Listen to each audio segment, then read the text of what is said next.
Hello and welcome. This is Japan, and we are going to be talking about Saturday Night Main Event. The John Cena retirement is basically the highlight of the event in general. Like I guess is the best way of saying it because like even when they announced it, it was like Saturday Night Main Event John Cena's final match. It's kind of like what they even have on it. It's number 42.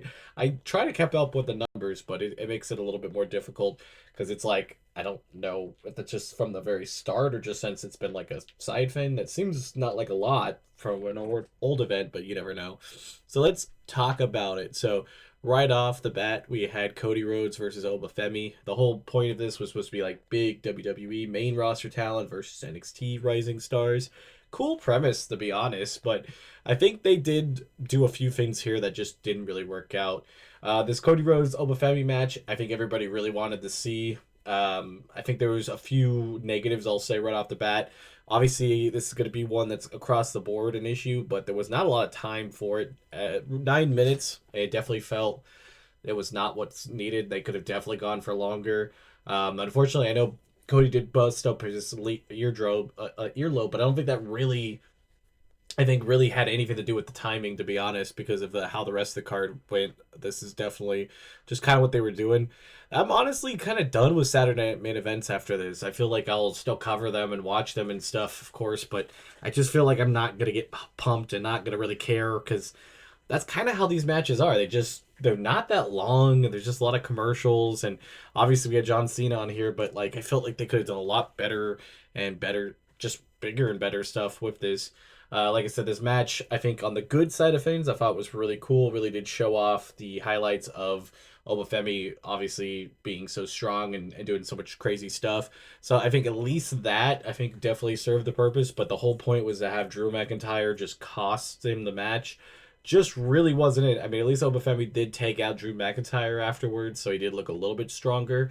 So, like on Obafemi's side of things, I think it probably made him look fairly decent. So that was the one good part of the match that I could at least say, like, well, at least they made him look decent. I know on Cage Match they absolutely destroyed this match. I don't think it's that bad. I don't think it's a 5 out of 10 like they had it. I'd probably put it in C, which I'd probably say is around like a 6 to 6.5. Honestly, I just think a lot of it came down to the lack of time, Drew McIntyre's interference, and just that, like, what we got was decent, but, like, we should have got a lot more for what this was supposed to be. Because obviously, you want to not make Cody look like bad, but he didn't really have that, like, ability where he felt like he had the match won at some point. It just kind of looked like they were about to get to a point where it would have been that way, and it just didn't work out. Next up, we had Sol Ruka versus Bailey. This is actually the one I was most excited about and kind of figured would be the only match out of the four that it would be like I guess, like underdog winning. I really don't think you could say that about Sol. I mean, obviously, they're very, very invested in Sol, and having her against Bailey is a very good thing. I do feel bad for Bailey because she does get the short end of the stick. I mean, she is the pro, and she probably agreed to put Sol over here, but like she shouldn't have to keep having to put stuff over. Plus, they had Zarya and Lyra on the fence. They really should just made this a tag match. I really think they could have done that, and then at least they could have had if they still wanted to have Sol pin Bailey, they could have still done that. Or if they wanted to give it the other way, they could have had Bailey pin Zarya, and it wouldn't have looked good, or like wouldn't have cared as much, because obviously then Bailey wins, and then Zarya is probably the only one that could really take the pin because she needs to, she's still trying to get built up that way, so it wouldn't have really killed any type of momentum. So I think like that probably would have been the better idea, because I know before the match Zarya and Sol weren't together, so it made it really easy to just be like, oh, is this going to be a singles match? But she should have tried to turn it into a doubles match after or a tag match. Doubles match is wild, but I feel like they kind of just missed the ball there. I do think this match was a lot of fun. Again, kind of also suffered from only being 9 minutes long. You could have added like 3 or 4 more minutes, and I think they really could have got a little extra juice out of it. I'm going to put it in B just because I did actually really do enjoy this. I don't think it necessarily would be like a B in a lot of other people's minds. I think they, like I said, they just really didn't give them enough time to figure it all out by just letting them go out there and wrestle. Like, I don't know why we had that. That was the whole point of this, was it felt like they were going to let them go do what they want to do, and they didn't let them do that. Next up, we had Dragon Lee and AJ Styles versus Siobhan Evans and Leon Slater. I don't know, man. This felt just kind of disrespectful. We only got 6 minutes out of this match. There was a lot of greatness on this, and I just don't see why we didn't have more of this. I just really don't. You could have easily given them another 5 to, another 6, like double the match size, and we would have easily been maybe even looking at like A and S tier type levels of match. I'm gonna put this in B. It absolutely cooked for the little bit of time it had, but man, we should have got more stuff. I just really don't understand why we didn't get like just a little bit more out of it. I just really don't understand it. So I guess we'll put it in B, and I guess it's not the worst match here. I definitely think I'd put it above the Bailey and Soul match, but yeah, B is the best I can give it. Then we get to the main event, Gunther versus John Cena at a whopping 23 minutes as Gunther taps out John Cena. Now, there's a lot of train of thought here of what you wanted to do with his retirement and who you wanted it to be. But if you get rid of all of that, that's how we're going to try to talk about this match, because obviously we can talk until the blue in the face that other people should have been in there. Or honestly, if you're going to have a whole show about having main roster talent versus NXT talent or younger talent, then a younger talent should have been also on this match too.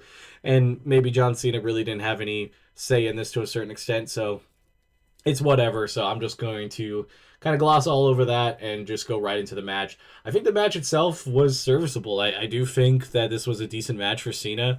I do think if you just think about like the match itself and not necessarily the ending, I think it's a pretty solid way to go out.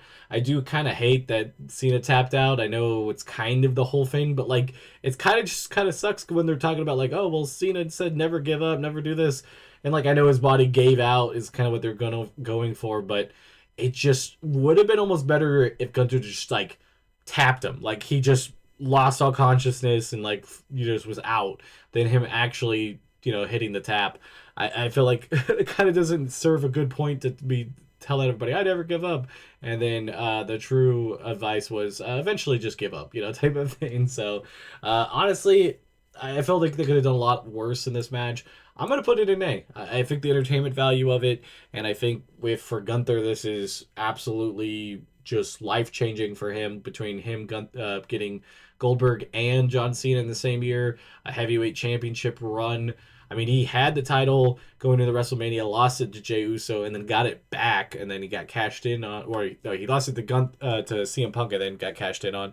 So like, he's already had 2 title reigns this year. I mean, that's a solid thing to being like, hey, he might have had the best year statistically compared to everybody else. So I guess we'll see. I think overall I put the show to B. It's good for a Saturday night main event, and better than War Games, but not anything that I would be like, I would want to watch this again other than the retirement match. The rest of it was fine, so that is kind of unfortunate. But yeah, tell me what you guys think. Tell me how it feels, or how it's gonna feel with no Cena in it. It's a weird thing because like obviously we've relied on him in the last year, but he has missed a lot of appearances and just kind of been like a part-timer-ish thing. So I don't think like for the flow of the shows or any of that, it's really going to change much of anything. He was taking up such a small segment of storyline that like I feel like there's so much other storylines and other stuff that they could be doing, that they hopefully will be doing. So I guess we'll see. Tell me what you guys think. I'll see you guys in the next one. Bye, guys.